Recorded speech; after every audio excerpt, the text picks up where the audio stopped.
हम आपके जीवन में ठाकुर जिसने बनाया, जिसने हम सबको बनाया, जो हमारे ऊपर करुणा करता है, जिसके कारण हम आप चल रहे हैं, उसके लिए समय नहीं रह जाता। आज कुंती बुआ ने कहा ऐसी संपत्ति हमें नहीं चाहिए, ऐसी संपत्ति नहीं। विपदो नैव विपदा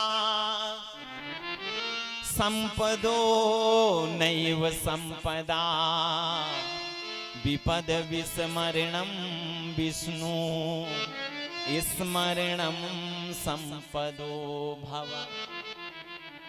विपदो नैव विपदा, कुंती बुआ ने कहा ऐसी विपत्ति हमें अच्छी है। विपदो नैव विपदा संपदो नैव संपदा, और ऐसी संपत्ति अच्छी नहीं है प्रभु।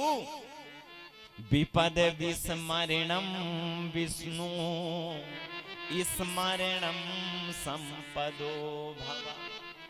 आपका स्मरण निरंतर बना रहे, ऐसी संपत्ति चाहिए हमें।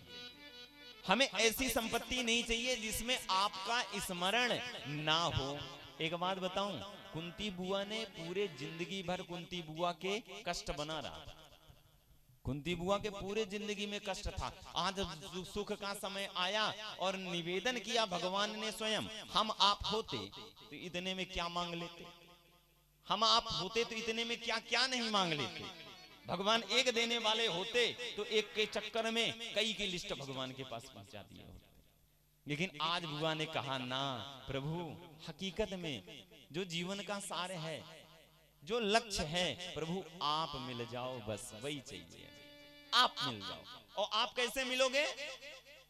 जब ये शरीर को कष्ट होगा, जब हमें कष्ट होगा तो आपकी याद सताएगी, और जब ये प्रसन्न हो जाएगा ना, इसे सुख मिल जाएगा ना, तो फिर आप नहीं मिलने वाले प्रभु। और जब देने ही चाहते हो प्रभु, तो एक काम कर दो, हो मेरे सिर पे रख दे सावरे, और अपने ये दोनों हाथ, और देना हज देना, हज देना है तो दीजिए जन्म जन्म का साथ। हज देना है तो दीजिए जन्म जन्म का साथ। हज देना है तो दीजिए जन्म जन्म का साथ। हो देना है तो दीजिए जन्म जन्म का साथ। मेरे सर पे रख दे सावरे,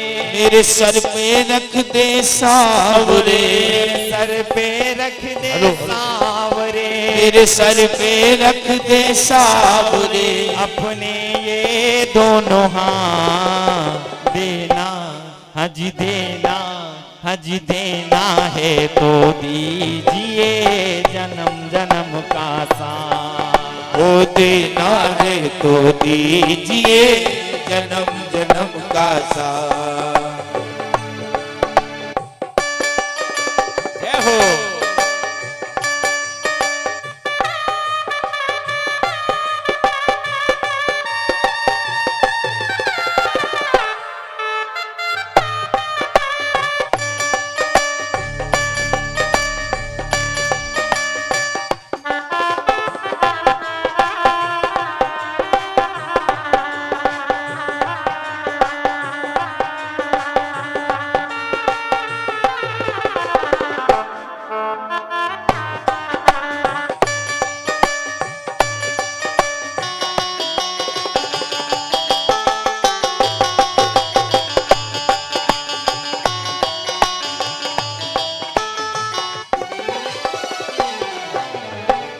आज कुंती बुआ ने कहा प्रभु देना है तो आप अपनी करुणा दे दो, बस हमें और सुख नहीं चाहिए प्रभु। झुलस रहे हैं गम की धूप में, प्यार की छैया कर दे तू। झुलस रहे हैं गम की धूप में, प्यार की छैया कर दे तू। झुलस रहे हैं गम की धूप में, प्यार की छैया कर दे तू। झुलस रहे गम की धूप में प्यार की छैया कर दे तू। बिन नावी के नाव चले ना, अब पतवार पकड़ ले तू। बिन नावी के नाव चले ना, अब पतवार पकड़ ले तू। प्रभु आपको यदि देना ही है ना, तो आप अपनी करुणा दो हमें। प्रभु ये जो जग का भवसागर है ना, इस जीव को उसके पार कर दो आप बस प्रभु, और कुछ नहीं चाहिए। और आप अपनी अटल अचल भक्ति दे दो हमें प्रभु। हो झुलस रहे हैं गम की धूप में, प्यार की छैया कर दे तू। झुलस रहे हैं गम की धूप में प्यार की छैया कर दे तू। बिन नावी के नाव चले ना, अब पतवार पकड़ ले तू। बिन नावी के नाव चले ना, अब पतवार पकड़ ले तू। मेरा रास्ता रोशन कर दे, मेरा रास्ता रोशन कर दे। मेरा रास्ता रोशन कर दे, मेरा रास्ता रोशन कर दे। छाई अंधियारी रात देना, हजी देना, हजी देना है तो दीजिए जन्म जन्म का साथ देना है तो दीजिए जन्म जन्म का साथ। हजी देना है तो दीजिए जन्म जन्म का साथ। वो देना है तो दीजिए जन्म जन्म का साथ। जय हो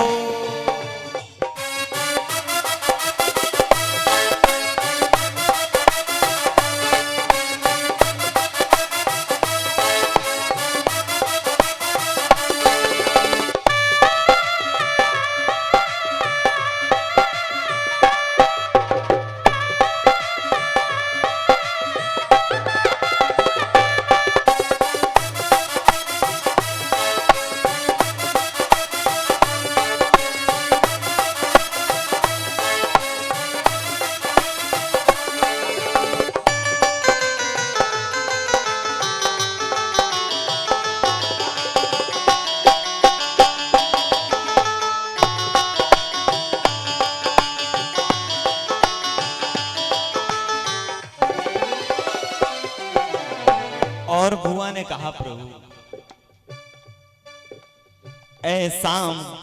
ऐसा हमने क्या मांगा जो देने में इतराते हो। ऐसा हमने क्या मांगा जो देने में इतराते हो।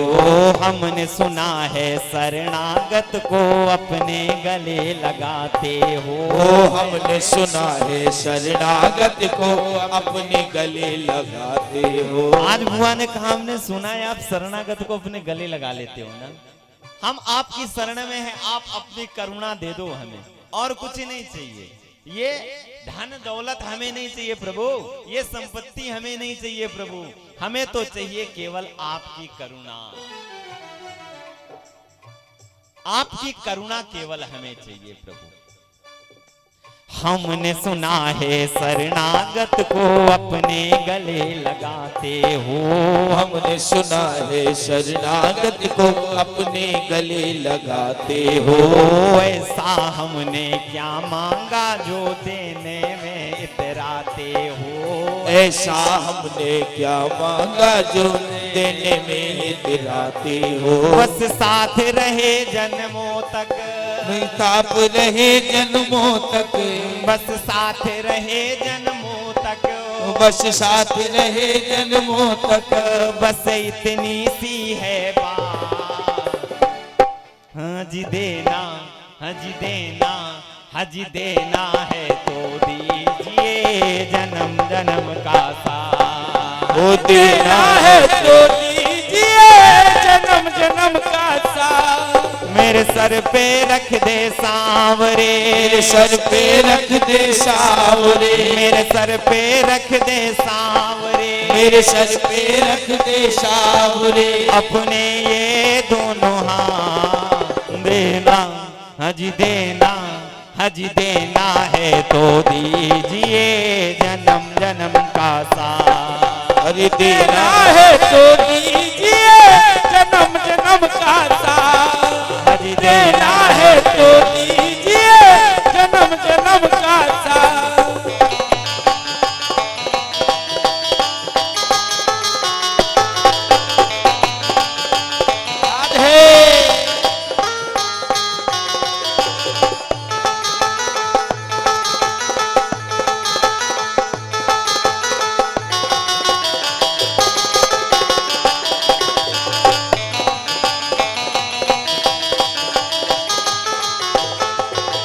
देना है तो दीजिए जन्म जन्म का साथ, वो देना है तो दीजिए जन्म जन्म का साथ, जन्म जन्म का साथ, जन्म जन्म का साथ। बोलो बांके बिहारी लाल जय हो।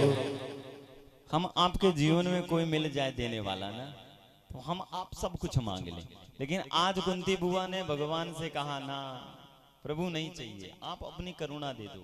भगवान ने सभी को अमल भक्ति का वरदान दिया। इसके बाद भगवान 5 पांडवों को ले गए पितामह के पास में, उपदेश दिलवाया और इसके बाद अपने धाम को चले गए। और जब उत्तरा के गर्भ से बालक हुआ जिसकी रक्षा के लिए भगवान ने सूक्ष्म रूप धारण किया था, महाराज बड़ा विचित्र बालक हुआ। बालक जब धना में आया तो पलथी मार करके बैठ गया, अर्थात सुखासन में बैठ गया। ऐसा विचित्र बालक, और सुखासन में बैठ करके वो बालक चारों तरफ देख रहा, रो नहीं रहा है, चारों तरफ।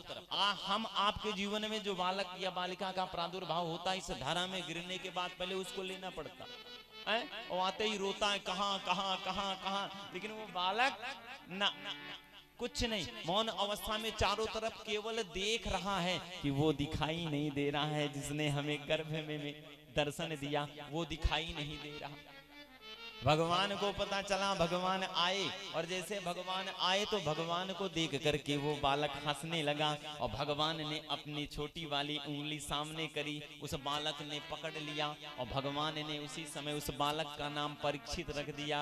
बोलो बांके बिहारी लाल जय हो। महाराज इसके बाद संतों के श्राप के कारण यदि वंशियों का विनाश हुआ, भगवान इस धरा धाम को छोड़ करके चले गए। पांडव सह नहीं पाए, भगवान का विरह सह नहीं पाए, तो पांडवों ने क्या किया, वो बालक आज बड़ा हो गया है, परीक्षित आज बड़ा हो गए, आर राजा बना दिया और स्वयं स्वर्ग के लिए प्रस्थान कर दिए। और महाराज जब राजा कोई बन जाए, कोई पद मिल जाए तो मद तो जरूर आ जाता है। हम आपके जीवन में छोटा सा भी पद मिल जाए, अर्थात यदि बगल वाला थोड़ा सा भी हमारा सम्मान कर दे तो हम अपने आप को समझने लगते हैं कि अब हमारे सिवा कोई है नहीं, है ना। और जो राजा बन जाए, एक छोटा सा पद पा करके सम्मान बस दे दो किसी को, छोटा सा सम्मान किसी को दे दो तो वो क्या समझने लगता है कि अब मुझसे बड़ा इस संसार में कोई है नहीं। आज परीक्षित राजा बन गए, और जब राजा बन गए तो स्वयं जो करना है हमें करना है। आज एक काम किया परीक्षित ने, क्या किया कि स्वयं सारथी बने, स्वयं रथ लिया, ना सैनिक लिया ना सारथी को लिया, और खेटक खेलने के लिए जंगल में चल दिए। और महाराज जब जंगल चले, मार्ग में एक विचित्र घटना घट गई परीक्षित के साथ। राजा परीक्षित के साथ एक विचित्र घटना, एक काला काला व्यक्ति एक पांव वाले बैल और एक गाय को ताड़ना दे रहा था। और महाराज आपस में गाय और वो बैल वार्तालाप कर रहे थे। गौ माता बैल से कह रही थी, हमने ऐसा कौन सा कर्म कर दिया जिसके कारण ये काला काला व्यक्ति आज हमें ताड़ना दे रहा है। महाराज बैल ने कहा, होगा कोई कर्म, और हकीकत में हम आपके जीवन में हमारे कर्मों के आधार पे ही सुख और दुख आता है, कोई देने वाला नहीं है। हम आप कह जरूर देते हैं कि बगल वाले ने ऐसा कर दिया इसलिए हमारे जीवन में कष्ट आया, ना। काहू न को सुख दुख कर दाता, काहू न को सुख दुख कर दाता, निज कृत कर्मो भोग सब भ्राता, निज कृत कर्म सब भ्राता। काहू न को सुख दुख कर दाता। काहू न को सुख दुख कर दाता। निज कृत कर्मों भोग सब भ्राता। निज कृत कर्मो भोग सब भ्राता। हम आप किसी को दोषी मान लेते हैं, लेकिन वो दोषी होता नहीं। हम आपके जीवन में हमारे कर्म के अनुसार सुख और दुख का बोध होता है। जैसा हम कर्म करेंगे वैसा हमारे जीवन में सुख आएगा और हमारे जीवन में दुख आएगा। हो कर्मो प्रधानो विश्व करि राखा। कर्म प्रधान विश्व करि राखा। जो जस करहि सो तस फल चाखा। जो जैसे करहि सो तस फल चाखा। जो जस करहि सो तस फल चाखा। जो जैसे करहि सो तस फल चाखा। आज गौ माता से कह रहे हैं एक पैर वाले बैल कि हम आपके जीवन में जो कष्ट आता है, शायद कोई हमारा कर्म ऐसा हो गया हो जिसके कारण आज हमें ये दुख झेलना पड़ रहा है। लेकिन हकीकत में हम आप सांसारिक लोग मानने को तैयार हैं, मानने को तैयार हैं कि हमारे जीवन में यदि कष्ट आ रहा है तो हमारे कारण आ रहा। मानने को तैयार है ना? हम आप किसी ना किसी को दोषी मानेंगे, यहां तक कि हम आप भगवान को भी दोषी मान लेते हैं। हम आप भगवान का भजन जब करते हैं तो कुछ पाने के लिए, और जब हमें नहीं मिलता तो हम आप भगवान को ही दोषी देते हैं। हम आप अपने कर्म को नहीं जाने। अच्छा, ज्यादा वर्षा ना हो, ज्यादा वर्षा ना हो तो हम दोष किसे देते हैं? भगवान को ना।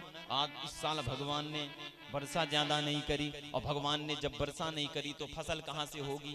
और एक बात बताएं हम आपको, आज तक हमने वर्षा के लिए कोई काम किया? आज तक हमने किसी भी व्यक्ति ने एक एक पौधा लगाया? जिस दिन आप एक एक पौधा लगाने का संकल्प ले लो, पर्यावरण जिस दिन शुद्ध हो जाएगा ना, तो भगवान ने ये 12 महीने में 4-4 महीने ऋतुएं बनाई है महाराज। वो ऋतुएं काम करना चालू कर देंगी और आपकी समस्या सुलझ जाएगी। लेकिन काम नहीं करना, काम नहीं करना है। एक बात नोट करो, जो जैसा कर्म करेगा उसको मिलना है, ये पक्का है, 100%। हो एक बार नहीं 100 बार, और हर बार मिलता है। अपने अपने कर्मों का फल सबको मिलता है। अपने अपने कर्मों का फल सबको मिलता है। अपने अपने कर्मों का फल सबको मिलता है। वो अपने अपने कर्मों का फल सबको मिलता है। एक बार नहीं 100 बार, एक बार नहीं 100 बार, एक बार नहीं 100 बार, वो एक बार नहीं 100 बार, हर बार मिलता है। अपने अपने कर्मों का फल सबको मिलता है। वो अपने अपने कर्मों का फल सबको मिलता है। जय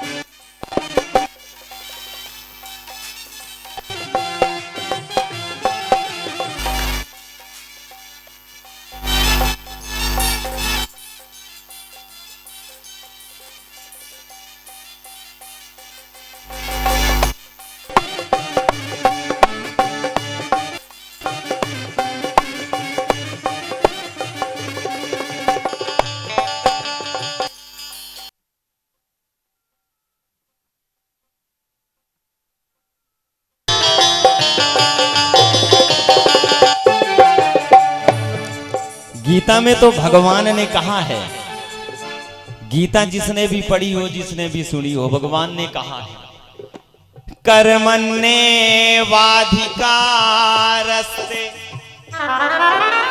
मा फले सुकदाचना जय हो।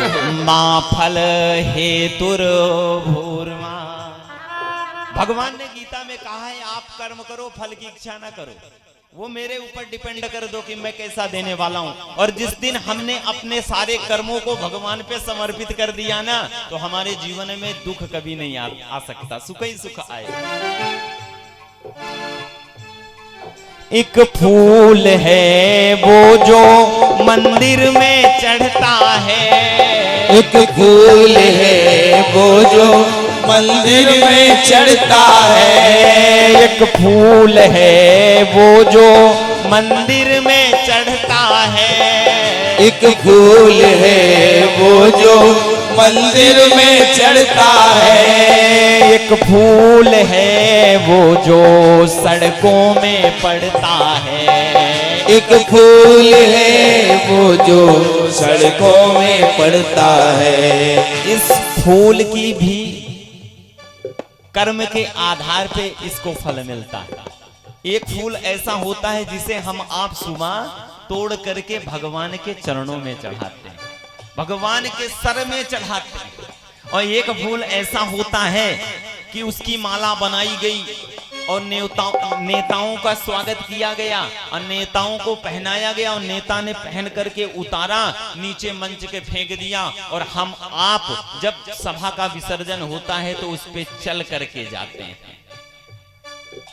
जो जैसा कर्म करेगा उसको वैसा फल मिलेगा। कोई किसी के सुख दुख को देने वाला नहीं है। एक फूल है वो जो मंदिर में चढ़ता है, एक फूल है वो जो मंदिर में चढ़ता है, एक फूल है वो जो सड़कों में पड़ता है, वो एक फूल है वो जो सड़कों में पड़ता है। एक बार नहीं 100 बार, एक बार नहीं 100 बार, एक बार नहीं 100 बार, एक बार नहीं 100 बार, हर बार मिलता है। अपने अपने कर्मों का फल सबको मिलता है। वो अपने अपने कर्मों का सब फल को मिलता है।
दूसरी कड़ी में बड़ा सुंदर सा भाव। एक पत्थर है वो जो मंदिर में चढ़ता है, एक पत्थर है वो जो मंदिर में चढ़ता है, एक पत्थर है वो जो मंदिर में चढ़ता है, एक पत्थर है वो जो मंदिर में चढ़ता है, एक पत्थर है वो जो सड़कों में पड़ता है, एक पत्थर है वो जो सड़कों में पड़ता है।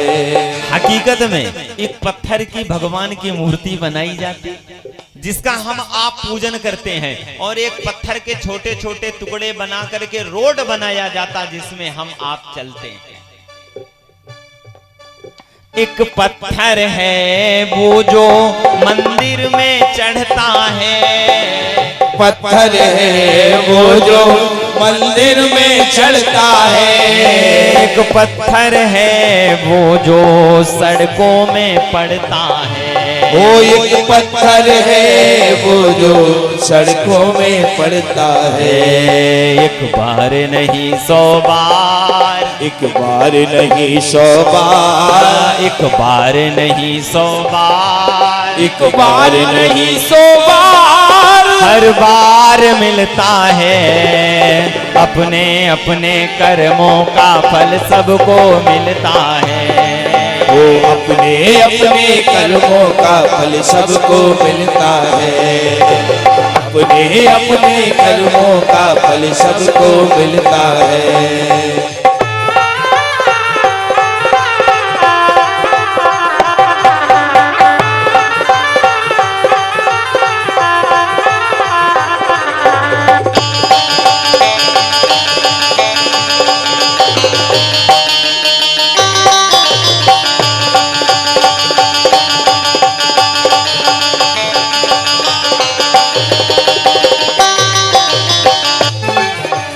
अपने अपने कर्मों का फल सबको मिलता है, अपने अपने कर्मों का फल सबको मिलता है, सबको मिलता है, सबको मिलता है, सबको मिलता है।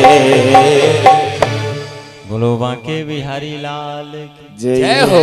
हम आपके जीवन में जब भी सुख दुख आए ना तो हमें यही समझना चाहिए हमारा कर्म ऐसा होगा। कोई किसी के करने से हमारे जीवन में सुख और दुख नहीं आता। और आज महाराज दोनों को वार्तालाप करते देख अब रथ को समीप ले गए राजा परीक्षित जी, और समीप ले जाकर के आवाज लगाई। काले काले व्यक्ति से कहने लगे, ठहर जा, ये क्या कर रहा है, तू है कौन? उस काले व्यक्ति ने कहा, महाराज मेरा नाम है कलयुग, इस युग का मैं राजा हूं, और जो दोनों को मार रहा ये कौन है? एक पैर वाले बैल ने कहा, प्रभु मेरा नाम धर्म है, मैं धर्म हूं। अच्छा, धर्म का एक ही पैर क्यों? कलयुग में एक ही पैर है धर्म का, वैसे तो 4 पैर हैं धर्म के। सत्यमो शौचमो दया दानम, धर्म के 4 पैर, सत्य, शौच, दया, दान। और युग कितने हैं? 4। तो 4 युग में धर्म के 4 पैर हैं। इस कलयुग के बाद कोई युग आने वाला नहीं है, तो केवल एक ही पैर बचा है। कौन सा पैर? दानम, दान। अच्छा, दान की बात आई तो आधे तो मुंह बना लेते हैं ना। अब बाबा जी आए अपने काम पे, प्रेम से बोलना राधे राधे। अच्छा, दान की बात ना गुरु बाबा जी, वो नहीं जा रहा। चमड़ी चली जाए लेकिन जमड़ी जाने वाली, दमड़ी जाने वाली नहीं। एक बात बताऊं, संसार में हम आप इस युग में भजन तो कर नहीं पा रहे, कर पा रहे भजन? जितना भजन करना चाहिए उतना कर नहीं पा रहे, कथा सुन नहीं पा रहे, ठाकुर जी की सेवा कर नहीं पा रहे। तो एक काम तो कर लो, जो धर्म का एक पैर बचा है ना, दान, जिससे कल्याण हो जाना, वो तो कर लो। हाँ, वृद्धावस्था में जो बचा कर के रखा हुआ है, चोरी से बच्चों के लिए छुपा के रखा है, तो फिर कार्य हो ही नहीं पाएगा। प्रेम से बोलना, सत्यमो शौचमो दया दानम। एक ही पैर है धर्म का, कौन सा? दान रूपी। अब महाराज जो गाय का स्वरूप धारण कर रखी है, उनसे पूछा, आप कौन हो? गऊ ने बताया, मैं पृथ्वी हूं, मैंने गऊ का रूप धारण किया। अब राजा परीक्षित ने कलयुग से कहा, तुम इन्हें मार क्यों रहे हो? राजा परीक्षित ने कहा, मेरा युग जो है ना, उसमें धर्म नहीं हो सकता, अधर्म ही अधर्म हो सकता है। मेरा नाम कलयुग है और मेरा अधर्म मित्र है। कलिना धर्म मित्रेणा, धारेयमो बाधिता धुना। कलयुग ने कहा मेरा जो मित्र है वो अधर्म है, और मेरे युग में केवल अधर्म हो सकता है, धर्म नहीं हो सकता। ये तो इसलिए मैं धर्म को ताड़ना दे रहा हूं। राजा परीक्षित ने कहा अभी मैं राजा हूं, तुम राजा नहीं हो, अभी मैं राजा हूं। मेरे युग में ऐसा नहीं चलेगा। मेरे युग में कोई धर्म की ध्वजा हटा नहीं सकता। जब तक मैं राजा हूं तो धर्म की ध्वजा फहरेगी। अब कलयुग सोचने लगा राजा परीक्षित के ऊपर विजय कैसे प्राप्त करें। जब तक ये राजा है तब तक मेरा काम होने वाला नहीं। अब चरणों को पकड़ लिया कलयुग ने कहा प्रभु तो एक काम करो, कुछ स्थान मुझे दे दो जिससे मैं वहां वास कर सकूं। राजा परीक्षित ने कहा मैं तुम्हें 4 जगह देता हूं। द्यूनमो पानमो स्त्रिया सूनाम यत्रा धर्मश्चतुर्विदा। पहली जगह मैं तुम्हें दे रहा हूं जहां जुआ होता, जहां ताश खेली जाती हो। और हकीकत में जो ताश खेलते हैं उनसे कह दो भैया दान कर लो, तो दान ना। ताश के चक्कर में, जुए के चक्कर में घर बिक जाए, जमीन बिक जाए, पत्नी का सारा श्रृंगार का सामान दांव में लग जाए, लेकिन फर्क पड़ने वाला पत्नी चाहे गाली दे सम्मान करना बंद कर दे, लेकिन जुआ तो खेलना। अच्छा वो उसका प्रभाव नहीं है, जो जुआ खेलता है उसके ऊपर कलयुग का प्रभाव है। क्योंकि राजा परीक्षित ने कहा पहला स्थान तुम्हारा वहां हो जहां जुआ होता हो। और महाराज ताश खेलने वाले का दिमाग कभी सही नहीं रहता। द्यूनम पानम, और दूसरा जहां मदिरा का पान किया जाता हो। हकीकत में जो मदिरा का पान करता है उसे वो ये भूल जाता है कि सांसारिक में हमारा संबंध क्या है। दारू पीने वाले व्यक्ति को ये दारू पीने वाला व्यक्ति, मदिरा पीने वाला व्यक्ति ये भूल जाता है कि ये संसार में जो हमारा संबंध है ना, ये संबंध है किससे, क्या हमारा, सब भूल जाता है। पीने के बाद तो चाहे माँ को गाली दे दे, चाहे बहन को गाली दे दे, चाहे पत्नी को गाली दे दे, चाहे बाप को गाली दे दे, फर्क नहीं। द्यूनम पानम स्त्रिया सूनाम यत्रा धर्मश्चतुर्विदा गौ ब्राह्मण हिंसायाम।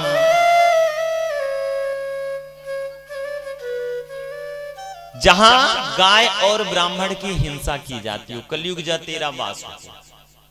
और चौथा जहां पर नारी के साथ संपर्क किया जाता हो, अर्थात वैश्याओं के साथ समागम किया जाता हो, तो वहां कलयुग जा तेरा वास हो। अब महाराज कलयुग ने सोचा राजा ने चारों जगह में तो जाता नहीं, और जब मैं राजा के ऊपर विजय प्राप्त नहीं करूंगा तो इस युग में राज कैसे करूंगा। फिर से चरण को पकड़ लिया कलयुग ने, और कलयुग ने कहा प्रभु कोई अच्छी जगह बताओ। तो मुख से निकल गया राजा परीक्षित के कि जाओ तुम्हारा सोने में वास हो। सोना, माताएं तो जानती सोने की आवाज यदि आई तो जान जाती पहले कि कान वाला सोना, कि नाक वाला सोना, कि गले वाला सोना। सोने के चक्कर में पति को क्या क्या कह जाती है ना, कहने जाती है। हाँ, मायके जाना है तो ये बना के दो सोने वाला हार, उसमें कलयुग रहता है, ये नोट रखना। आज राजा परीक्षित ने कहा जाओ सोने में वास हो। लेकिन एक बात बताऊं, सोना भी 2 प्रकार के होते हैं, एक में कलयुग का वास है, एक में भगवान का वास है। भगवान ने कहा है गीता में कि धातु नाम अस्म कांचनम, धातुओं में मैं सोना हूं। भगवान ने कहा धातुओं में मैं सोना हूं। और यहाँ आज राजा परीक्षित ने कलयुग से कहा जाओ सोने में तुम्हारा वास हो। तो जिस सोने में भगवान का वास है उस सोने में क्या कलयुग वास कर सकता है? ना। लेकिन सोना 2 प्रकार का है, एक धर्म से कमाया गया हुआ धन, उससे बनाया गया हुआ सोना, उसमें भगवान का वास है। और एक अधर्म से कमाया गया हुआ धन, उससे बनाया गया हुआ सोना, उसमें कलयुग का वास है। महाराज जैसे कहा सोने में वास हो, तो जो मुकुट राजा परीक्षित पहन रखे हैं ना, उसी मुकुट में जाकर के राजा परीक्षित के बैठ गए। क्यों? वो अधर्म का कमाया गया हुआ है, अर्थात जरासंध पे विजय प्राप्त करके उसके राजकोष से लाया गया हुआ धन है, लाया गया हुआ मुकुट है। और महाराज आज जाकर के जैसे ही बैठा, अब दिमाग बिगड़ गया राजा परीक्षित का। सत्कर्म करने वाला व्यक्ति के कर्म अब अलग हो गए। महाराज आगे रथ को लेकर के चले, प्यास सताने लगी। जब प्यास की क्षुधा सताने लगी तो देखा क्या सामने एक कुटिया नजर आ रही है। कुटिया के पास में गए, आवाज लगाई, कौन है? वहां एक ऋषि भजन कर रहे हैं जिनका नाम है समीक ऋषि। भजन कर रहे हैं, तप कर रहे हैं। उन्हें पता नहीं कि कौन आवाज दे रहा है। महाराज राजा परीक्षित पास में गए और कहने लगे, तूने मेरा अपमान कर दिया। मैं राजा हूं, मैंने बुलाया, तुमने मेरा सम्मान नहीं किया। अभी भी ध्यान अवस्था में ऋषि हैं। वहीं एक मरा हुआ सर्प पड़ा है। महाराज उसको उठाया और केवल क्या किया, राजा परीक्षित ने गले में डाल दिया और गले में डाल करके अपने नगर में आए और जैसे नगर में आकर के मुकुट को उतार करके नीचे रखा। अब पुनः वो स्मरण हुआ कि मैंने गलत कर दिया, मैंने एक ऋषि का अपमान कर दिया।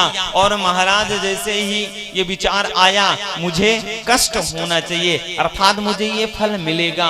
और इधर घटना क्या घटी, एक समीप ऋषि के शिष्य आए, उन्होंने देखा कि गुरुजी के गले में कोई मरा हुआ सर्प डाल रखा है। दौड़ करके उनके पुत्र श्रृंगी के पास में पहुंच गए और श्रृंगी के पास में पहुंचे, जाकर के बताया। श्रृंगी ने आओ ना देखा, ताओ ना देखा, मेरे पिता का जिसने भी अपमान किया है, हाथ में जल लिया और जल लेकर के श्राप दे दिया। आज से 7वें दिन यही मरा हुआ सर्प तक्षक बन करके उसके प्राण को निकाल देगा। बोलो बांके बिहारी लाल की जय हो। महाराज जब ऋषि ध्यान अवस्था से जागृत अवस्था में आए, उन्हें पता चला मेरे पुत्र ने श्राप दे दिया है। तो संत तो बड़े दयालु होते हैं। उन्होंने अपने शिष्य को बुलाया और शिष्य को बुला करके कहा कि जाओ राजा परीक्षित को कह देना कि एक ऋषि के पुत्र ने, जिस ऋषि के गले में आपने मरे हुए सर्प को डाल दिया था, उन्हीं ऋषि के पुत्र ने श्राप दे दिया है कि आज से 7वें दिन वही मरा हुआ सर्प आपको डसेगा। तो कुछ आप अपने बचत के लिए उपाय कर लो। और महाराज नगर में सभी को पता चल गया कि ऐसा काम हो गया है राजा परीक्षित के हाथ से, और एक ऋषि के पुत्र ने श्राप दे दिया है। और श्राप दे दिया है तो उससे बचाना है राजा परीक्षित को। क्यों? सर्प जब डसेगा तो अकाल मृत्यु होगी। अकाल मृत्यु का मतलब जो भगवान ने हमें अवधि दी है, जो उम्र दी है, उस उम्र के पहले ये शरीर को जीव छोड़ देगा। और जब शरीर को जीव छोड़ देगा तो महाराज वो प्रेत योनि में चला जाएगा। और प्रेत कभी जल्दी तरता नहीं है। महाराज सारे ऋषिगण विद्वद्गण इकट्ठा हुए समस्या का समाधान सम्मुख, लेकिन कोई समस्या का समाधान नहीं कर रहा। इतने में 16 वर्षीय श्री सुखदेव जी का आगमन हुआ। और महाराज 16 वर्षीय सुखदेव जी का आगमन हुआ, सभी हाथ जोड़ करके खड़े हो गए। इतने में जो अन्य ऋषि थे राजा परीक्षित के कान में कहने लगे, महाराज ये ऐसा पुरुष आ रहा है, ये ऐसा वीतराग आ रहा है, ये ऐसा संत आ रहा है, 2 क्षण से ज्यादा कहीं रुकता नहीं है और व्यर्थ की बातें करता नहीं है। आप ऐसा प्रश्न करना जिसमें परमार्थ छिपा हुआ है। महाराज ऐसा प्रश्न करो कि आपकी समस्या सुलझ जाए। और महाराज जैसे ही सुखदेव जी महाराज सामने आए, राजा परीक्षित ने प्रणाम किया और प्रणाम करने के बाद प्रश्न पूछ लिया। अतः प्रक्षामि संसिद्धिमो योगिनाम पुरुषम गुरुम। हे योगियों में शिरोमणि, आपसे मेरा एक ही प्रश्न है। अतः प्रक्षामि संसिद्धिम योगिनाम परमं गुरुम पुरुषस्य हायतो कार्या म्रियमाणस्य सर्वथा। केवल इतना प्रश्न है कि जल्दी मरने वाले व्यक्ति को मोक्ष कैसे होगा। म्रियमाणस्य सर्वथा, यदि व्यक्ति को पता हो जाए कि मेरी मृत्यु इतने दिनों में हो जाएगी और वो मोक्ष चाहे तो उसे मोक्ष कैसे मिलेगा। प्रभु केवल इतना मेरा प्रश्न है और हमारे इस समस्या का आपको समाधान करना है। हकीकत में संत तो दयालु होते ही हैं। आज सुखदेव जी महाराज ने हंसा। सुखदेव जी महाराज ने कहा, देखो परहित के लिए तुमने प्रश्न किया है तो तुम्हारी समस्या का समाधान तो जरूर होगा। और एक बात नोट रखना, राजा परीक्षित को कौन सा श्राप हुआ? 7 दिवस में मरा हुआ सर्प तक्षक बन करके आएगा, डसेगा। और 7 ही दिन में हम सबको जाना, 8वां दिन आने वाला भगवान ने बनाया ही नहीं, बनाया है केवल 7 दिन बनाए। और 7 ही दिन में सभी का खेला होना है।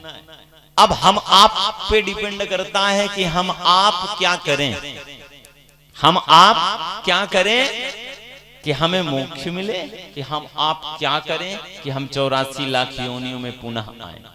पुनरपो जन्मम पुनरप मरणमो पुनरप जननी जठरे सैनमो। हम आप जैसा करेंगे वैसा हम आपके साथ होगा। और महाराज यहाँ प्रश्न भी यही है कि यदि व्यक्ति को मालूम हो जाए कि हमें फला तारीख को जाना है, फला दिन जाना है, और फला दिन जाना है ये मालूम हो गया तो क्या करना है? तो हमें भगवान के चरणार बिंदु में मन को लगा देना है। अतः प्रक्षामि सन सिद्धिमो योगिनाम परमम गुरुमो पुरुषस्य हायतो कार्या म्रियमाणस्य सर्वथा। महाराज राजा परीक्षित ने प्रश्न पूछा, सुंदर सा आसन लगाया गया, व्यासपीठ में सुखदेव जी महाराज विराजमान हो गए, कथा प्रारंभ हुई और हम आपकी कथा का यही विश्राम। बोलो बांके बिहारी लाल की, सांवरिया सरकार की जय हो।